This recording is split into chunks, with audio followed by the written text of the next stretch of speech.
Once upon a time, by a big blue lake, there lived a family of red squirrels. Among them was Nutkin, a cheeky little squirrel with a fluffy tail and a curious nose. Nutkin was always full of energy. He would sing silly rhymes, hop from tree to tree, and play tricks on everyone. His brother and cousins gathered nuts quietly, but Nutkin, he was too busy making mischief. Across the lake stood Old Brown, a wise old owl who lived inside a hollow oak tree.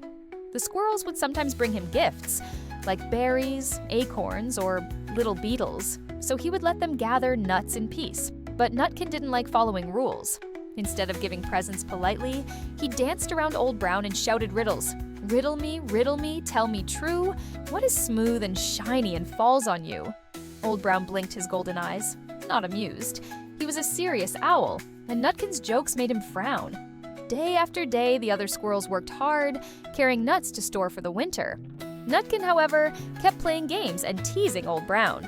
Finally, one morning, Nutkin grew too bold. He hopped right up to Old Brown's doorstep and sang loudly, "Old Mr. Owl, I'll give you a dance, but catch me first if you've the chance." Well, Old Brown had had enough. With a sudden swoop, he caught Nutkin by the tail. "So, young squirrel," said Old Brown in a deep, rumbling voice, "you think it is fun to tease me?" Nutkin wriggled and twisted, pulling as hard as he could. His fluffy tail stretched and stretched until with one big tug he broke free. He raced away into the trees, his tail a little shorter than before.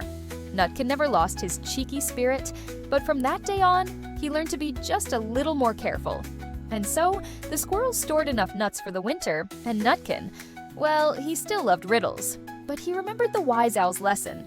Sometimes it's best to be polite. The end.